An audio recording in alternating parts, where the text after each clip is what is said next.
Alright, hello everybody, welcome back. Today we're doing another VOD review. My name is Covenant307. I am a Celestial One Peak main, tank main. Most plays Hulk and Emma, Angela, stuff like that. But today we're going to be reviewing a Star-Lord. They said their mains are Star-Lord, Magic, Angela, and Mantis. If you also want to send me an Angela VOD review, that would be awesome as well. They said they think they just need help with game sense and positioning. They can do okay in game, but I can never carry or show out.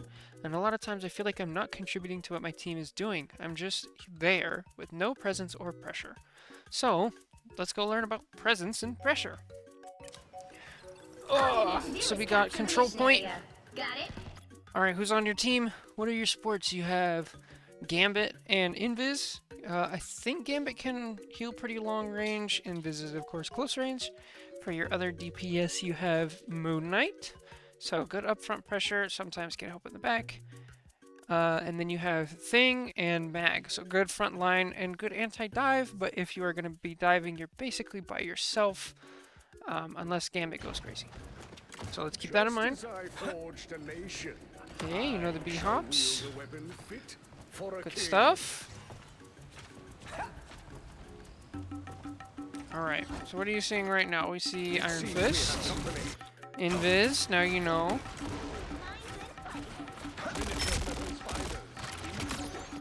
Okay, I like this.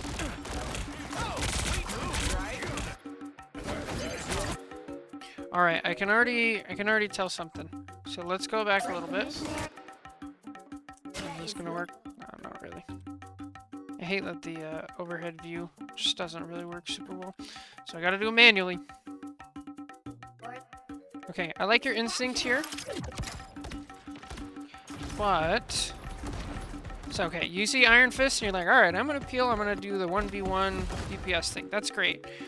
However, while you're doing that, you need to also understand where your team is going. Your whole team kind of left you. And... which is fine. It's okay to fight one-on-one as Star-Lord, but understand that. And then instead of flying to where your team actually was, you kind of fly right into the middle of them. And then because of that, now your Invis has used her shield on you, and they're both looking at you. And watch.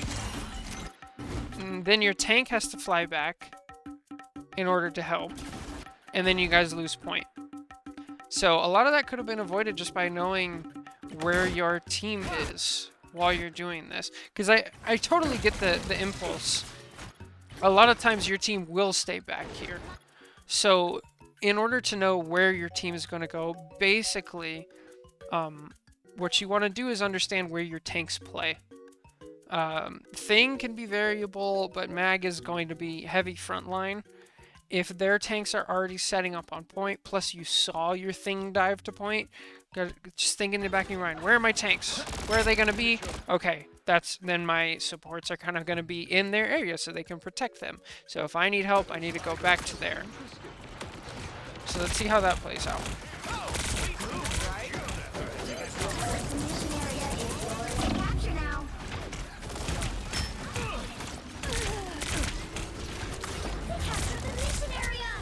Okay, so you guys are down in Invis.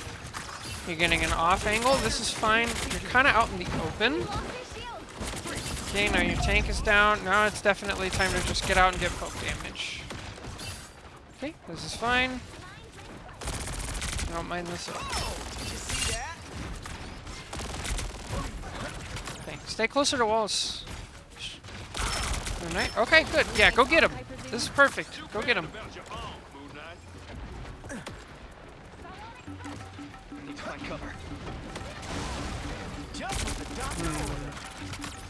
Interesting.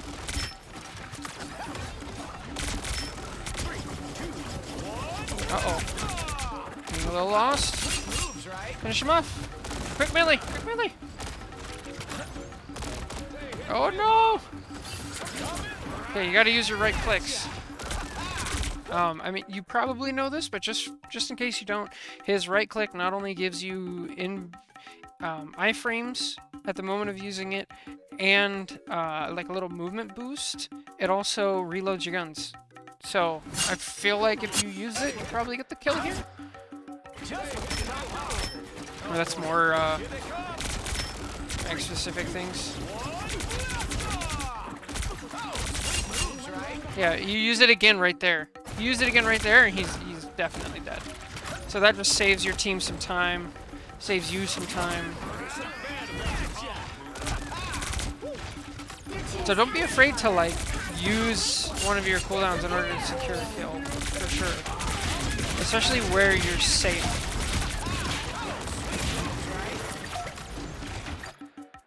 Okay, that was their invis. This is real firepower. Ooh, okay. Okay, let's do another top down. Okay, your team is in invis ult. I don't mind this idea, but look at this from the enemy perspective right here. All right, check this out. So if I'm this Penny, which I think Penny could see you. Let's see. I'm this Penny. She's shooting. Hey, look, there's a Star-Lord. Now just look right here, okay? Look how far you are to this cover, how far you are to this cover, and how far you are to here. You're just like right open. And you have like 3 people shooting at you. Of course you're gonna die. So I don't mind the idea. I think you're fine. I think this is what Star-Lord excels at. You're not going super deep into their backline. You're staying close and you're just kind of off-angling. But if you do that like right here, you just poke out a little and then you go back, that's fine. Or even if you go like all the way across, like down and around or anything like that. But the way you did it is just asking for trouble.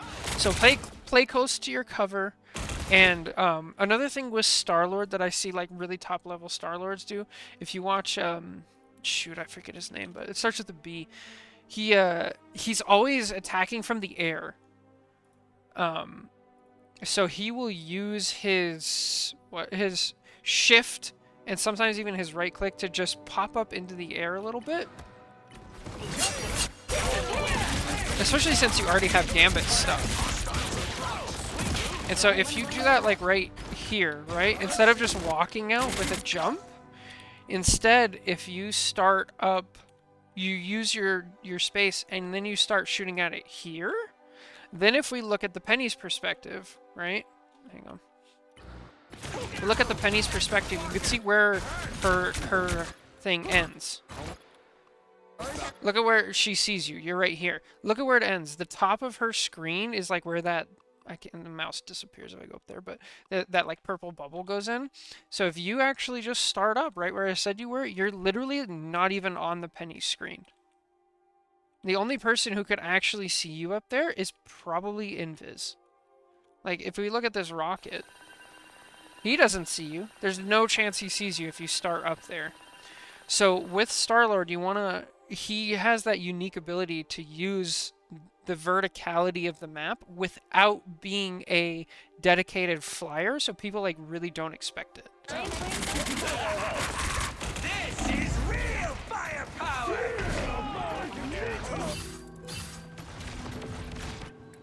Alright, let's see how you use ult if you approach it. You got about 70 seconds. Okay, start high. Start high. It's where they can't see you. I'll get out. Okay.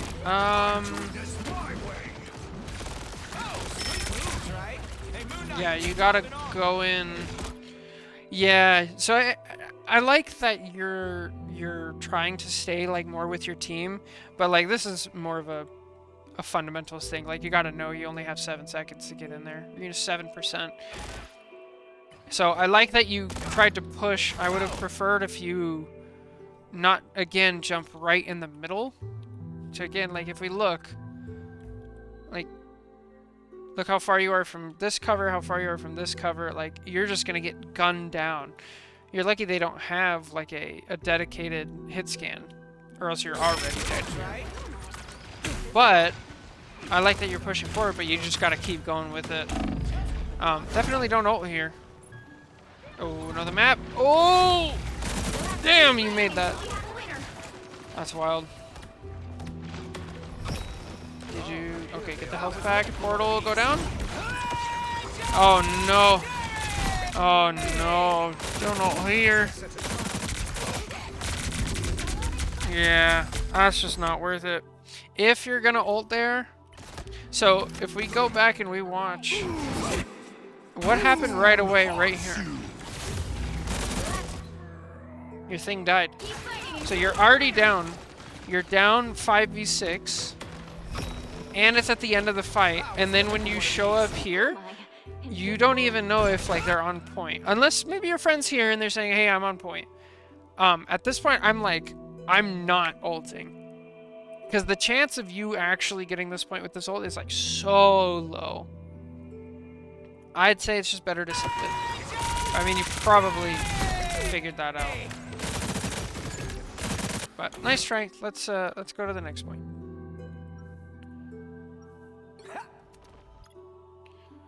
All right. Franklin and Val are gonna be so sad they missed this. Okay, start your approach high. Stay near cover. I like that you're using high ground. It's fine. Yeah. Way to not shoot until he was done blocking. That's good. Uh-oh. Where did you end up? Go back to high ground. Or scope to the side.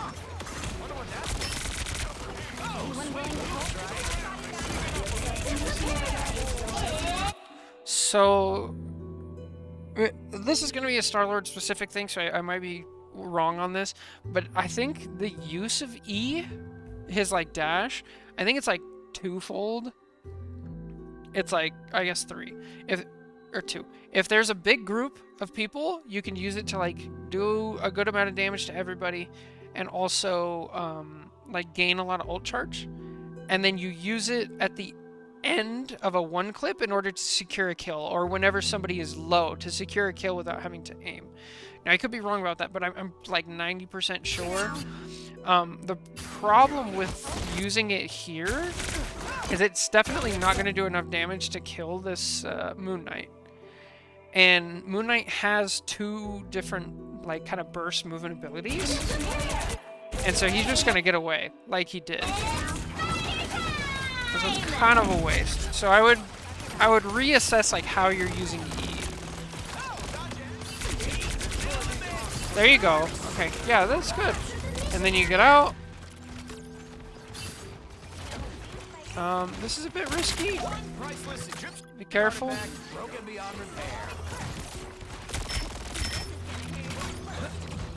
Okay, I'm fine with this. Yes, this is good. You're staying by cover. Good.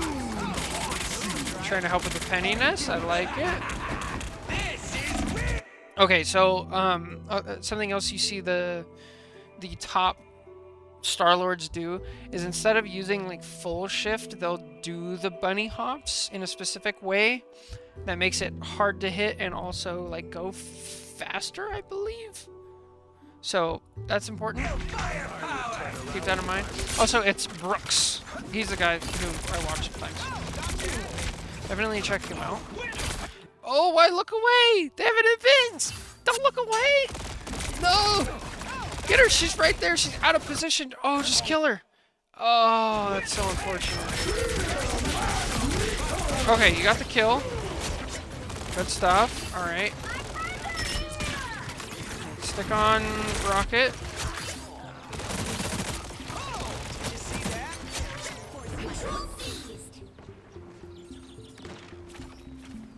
So if we're talking about value, presence or pressure, there's a couple different ways to like gain value, and like the biggest way is to secure a kill that doesn't put your team in danger or end up with you getting killed. That's like the highest value thing you could do without like an ult. So when you see Invis here, half health, like way out of position, this is like a perfect opportunity to like get value and pressure. And there should be like no other thing here at all. It's like this Moon Knight, like, yeah, the thing is, even if your team is calling like Moon Knight up and to the left, like the chance of him killing one of your supports is so much lower just because the positioning is wrong. Like if he gets, you know, your essentially your supports are behind your mag. They're behind your mag and your Strange. Like, there's... the chance of him killing is just so low. But the chance of this Invis, who is in front of her tanks, right next to a Strange dying, is, like, so high. And she does end up dying. But, like, you gotta weed those things out as Star-Lord and, like, find the opportunities.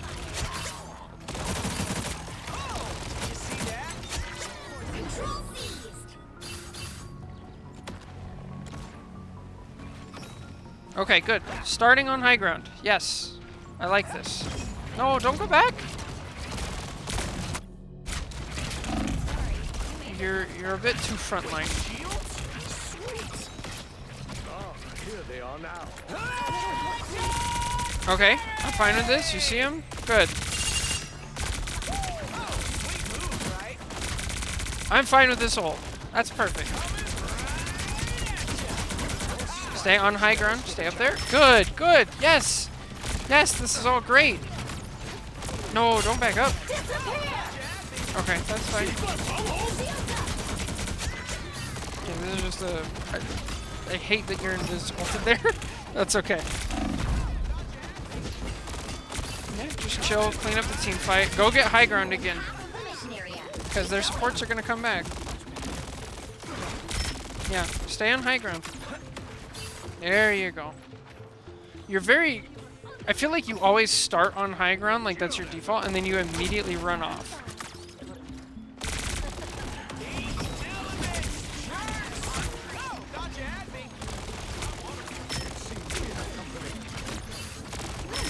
Okay.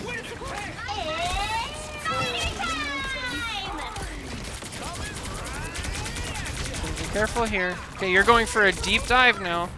That's fine. Oh, you weren't taking any damage. Just stay here.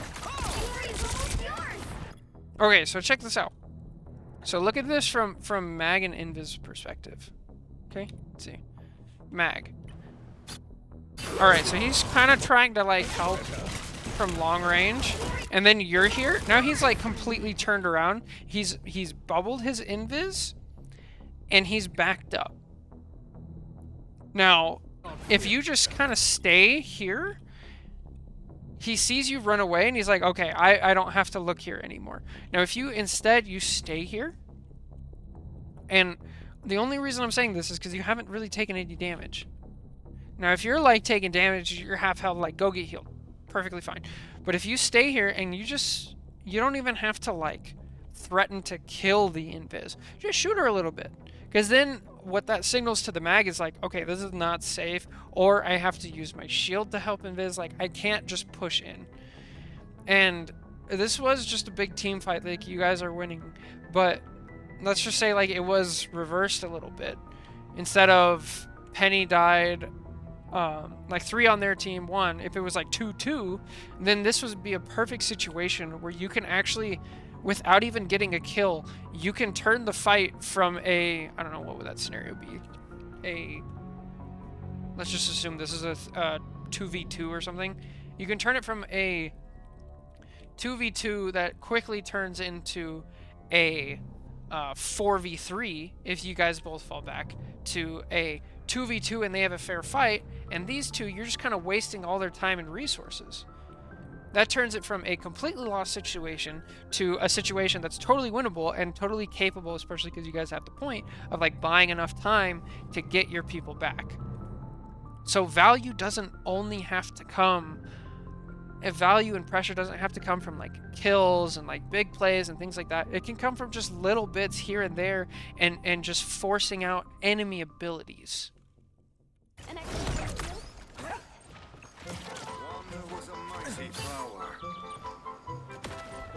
Okay, start on high ground. Almost. Just stay up there. Yeah, just stay up on high ground. Now, let's go back to what we were saying, though. So value doesn't have to be from that. There can also be value gained simply by time loss. If you make this mag or this invis, if you make them, instead of like looking here, they're looking forward. Instead, if you make him look up and to the right to shoot you, then all of a sudden Strange can shoot at him. Mag can shoot at him. That is value. That is pressure.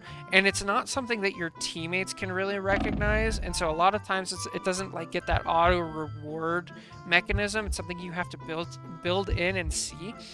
But from being a tank main and or a support main, if you are in your own back line or you're trying to get to the point and there's this annoying bee, there's this little fly, and it's too far to actually go after, but it's just annoying enough to where I have to look at it and shoot it a couple times. It's so mentally draining. And there's a lot of value to be had in that. Plus, so that's positive value, and then there's negative value of subtracting from your team. So right here, you kind of go in the middle, right? And you take 200 damage, right? Now, how do your supports react to this? Let's see. Gambit? What was Gambit doing first? He's helping out the tanks. The tanks are holding up front pressure, right? Oh, okay, now he has to look at you. He's reloading. Mag uses a bubble on you, who has to pull back. Strange has to pull back, because they're not getting healing, and they know that.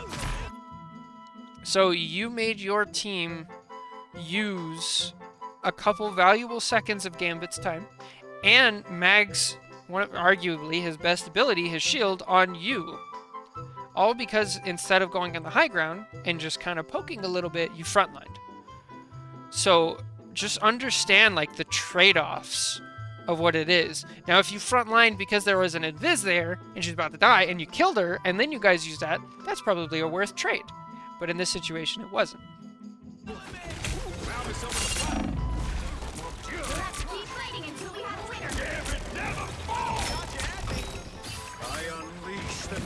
Oh, get in there. Good stuff. Oh, get out. Get out. Okay, position for ult. Yes. Kind of rushed it. Yeah, this probably goes back to what you're saying with you need help with game sense. So, how good is your ult tracking? And the best way to ult track is to kind of minimize it.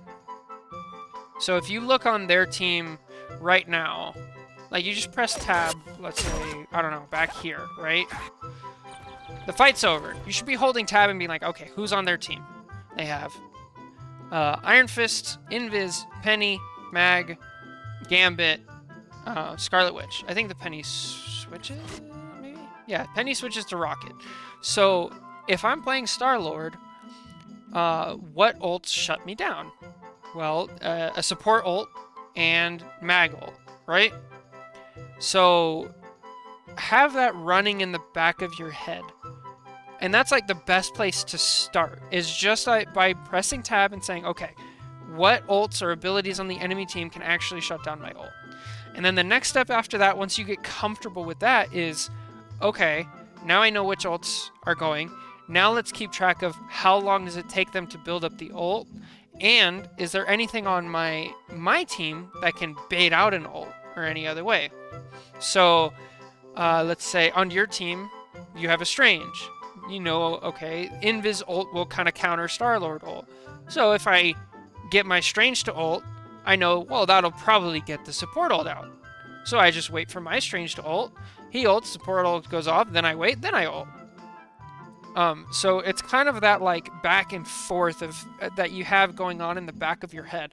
And when you first start out, this process is very active. You have to constantly be thinking of it. So every time in between fights, press tab, look at who's on the enemy team, look at where your team is in ults. And then the next step after that is, okay, the fight just ended, press tab, look into this, who do they have? And who just used their ult. On the last fight, Penny just switched, so they probably don't have ult on Rocket.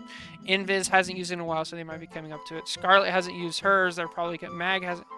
And then you constantly do this. And every time you do this, your brain will just get faster at it and get faster at it and get faster at it. So then it'll just become second nature of they have a Mag on their team, I know exactly when I need to ult and when I can't ult. And so then, once you build all that in, and you're also GM, so you probably already know a lot of this, so I'm sorry if I'm over-explaining, but just for anybody else who's watching. Also, because then you can really come to this situation and be like, all right, it's the end of the game. Let me have the proper timing of what to do. So right here, I'm like, okay, I'm not rushing it.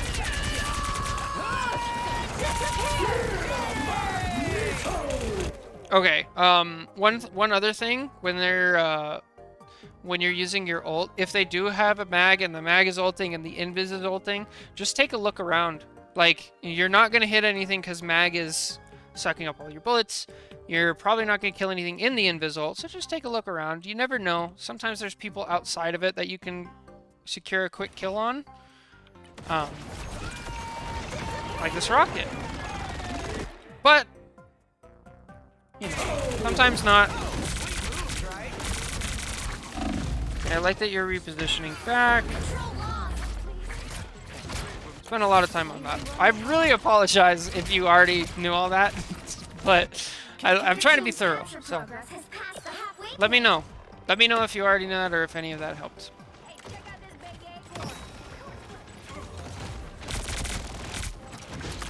Okay, good. Using high ground, helping a team. I'd say go a little farther. Okay, their invis is down. It's time to push.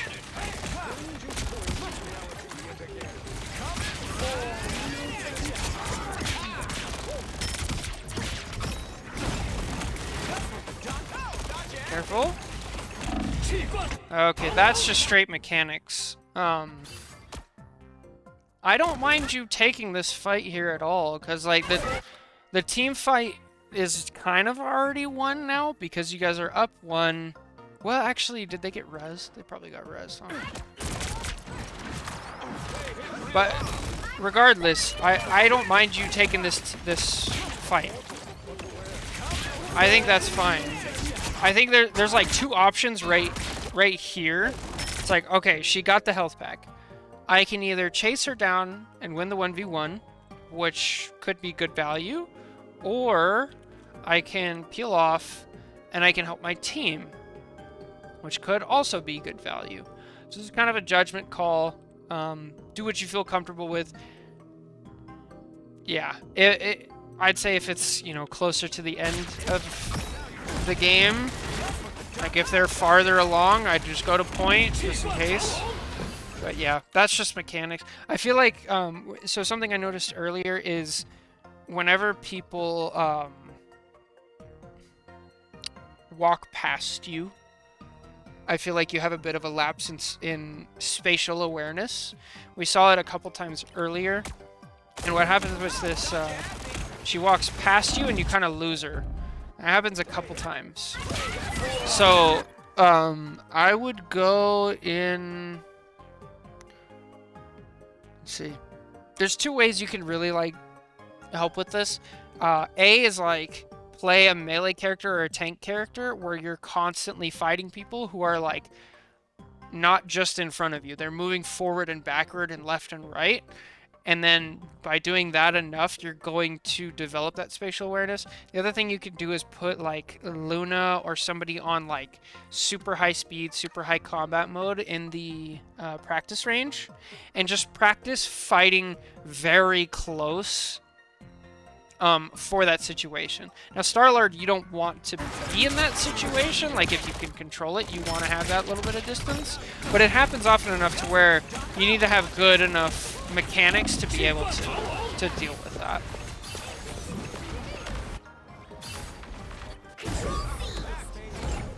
You'll have to keep fighting until we have a winner. Okay, nice. You guys clutched.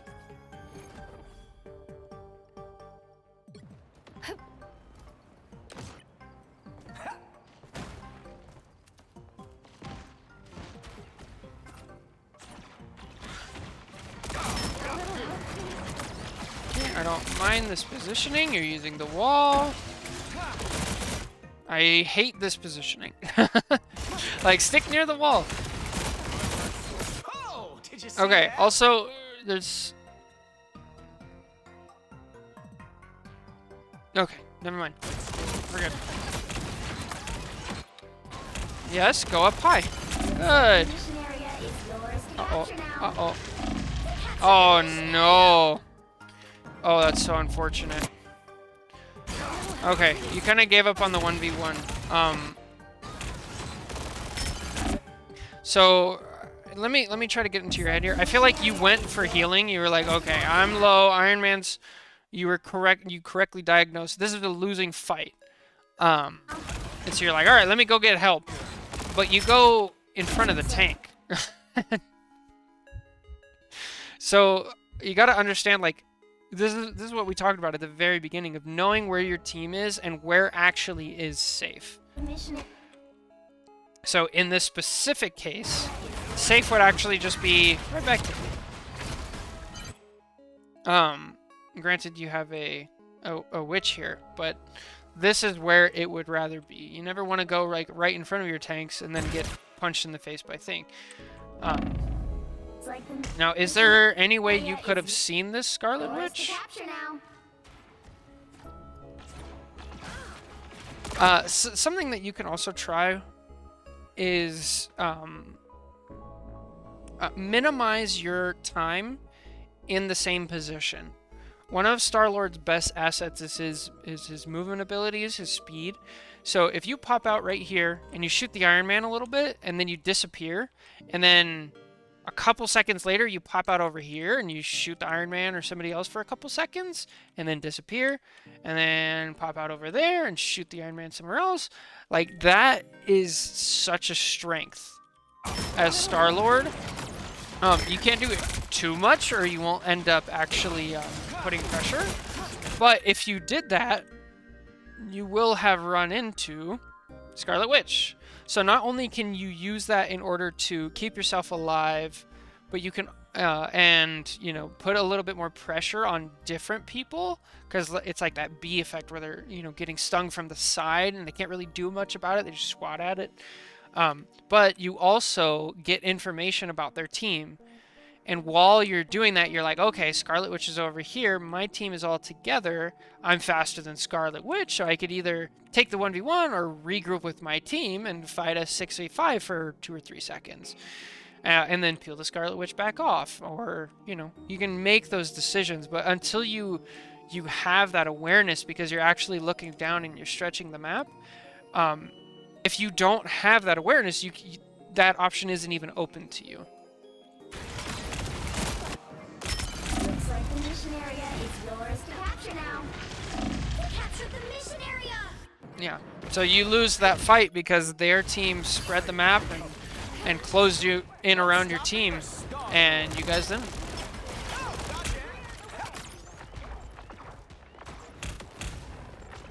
That's the stuff.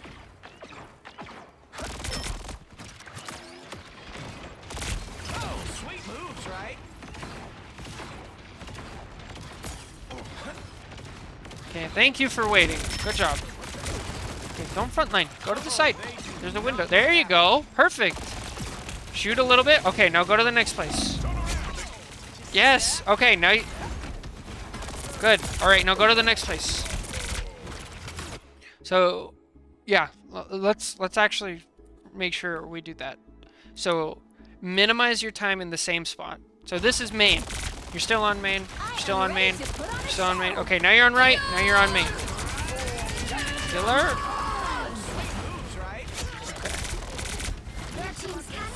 Okay, now you're on right. Now you're on right. Now you're on left. This is good. Now you're behind. Okay, we already talked about this. Understand what ults counter your ults, and then position, and then plan accordingly. Oh, help! Oh, get in there! Now you guys just clean up. Oh, that's a terrible thing. No way that works. No way that worked. Okay.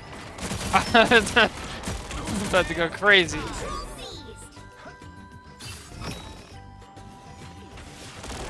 Alright. I like this. You're taking high ground. Good. You're fighting the 1v1. Oh no. Oh no. Your weakness. No! And then you panicky. Yeah, definitely work on fighting close range of Star-Lord and tracking people as they're coming towards you. That's a really valuable skill.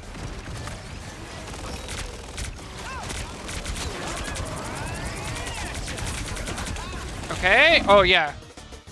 Way to jump back. Good stuff. And now you're going to the left. Get out. Okay.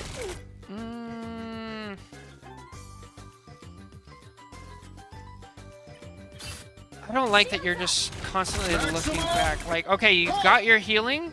Now go back to the left. Keep doing what you were doing. Then you see the Scarlet Witch. There you go. Fighter. Because, okay. Again, I'm going to explain this. This is, I guess, slightly different. But, and I know you're GM, you probably know this. But what did this just do? Because this is what this is perfect. Because what did this do? Because what happened the other fight? Scarlet Witch, she walked around unopposed, got behind, and killed one of your supports. But what just happened? Did you kill her? No, you didn't kill her. She didn't use any things. But look, she had to back up. She doesn't just get free access. This is perfect. Now she had to use her shift to get out. And she doesn't get access. And it's so good. Just do it again. Chase her off. This is great. This is so good. And look, she gave up and went in frontline. And now that she's frontlining, it's so much worse. That is so great. Now the next level of that is like, now you have to mix in also doing that to them. Now, the way you could have done that is like, okay, you chase her off. Now I'm going to use my shift to like come up here, so I'm not flying right in front of the enemy, but come up here and like maybe drop down and like shoot him a little bit as you fall into here. And then you shoot him a little bit here. And then now the Scarlet Witch or the DPS on their team has to make a decision. Do I peel you off or do I keep doing what I was doing and fight a tank? And like that little bit of pressure, it just goes so far.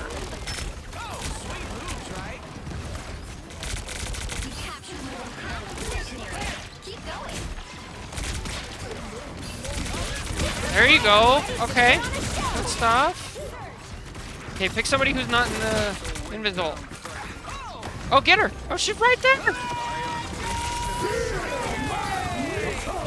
we're here to talk about that. You just managed to get a kill. Good stuff.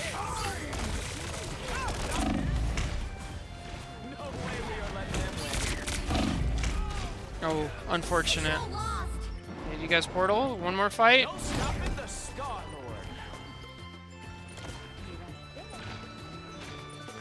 I like this positioning. This is great. Oh no, the lag!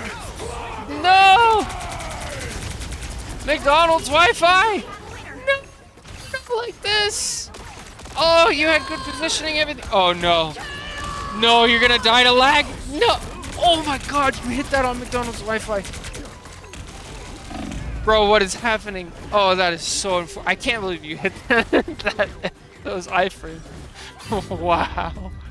Goated. Alright. What an ending. Alright, so to sum it all up, let's see. The main things. So number one, minimize your time at the same spot. Use different spots. So you gotta have a clock in your head. I've been here for 3 seconds, time to move to a different spot. Okay, they're not shooting at me much, and I'm getting value. I stay for like 5 or 6 seconds. Okay, now let's move to the next spot. And you could bounce between 2 spots. You can bounce between 3 spots. You can sit at one spot for longer and then switch. So, be constantly moving. And second thing is, start high. Attack. If you're going to go on a flank, you're going to go on a short off angle, start high. So then people have to look up for you. It just value goes a long way. And then third thing is team tracking. What people on the enemy team have an ult that can shut me down, and when did they last use it? I guarantee if you follow those 3 things, you'll gain so much value so quickly. And the cool thing about those 3 things is like it's so much less effort than like bashing your head against the wall. So but yeah, that's going to do it for me today. Thank you guys so much for watching. I hope this helps. Let me know if it does. Let me know if I missed anything. And thank you so much for watching. So take care. God bless. Bye.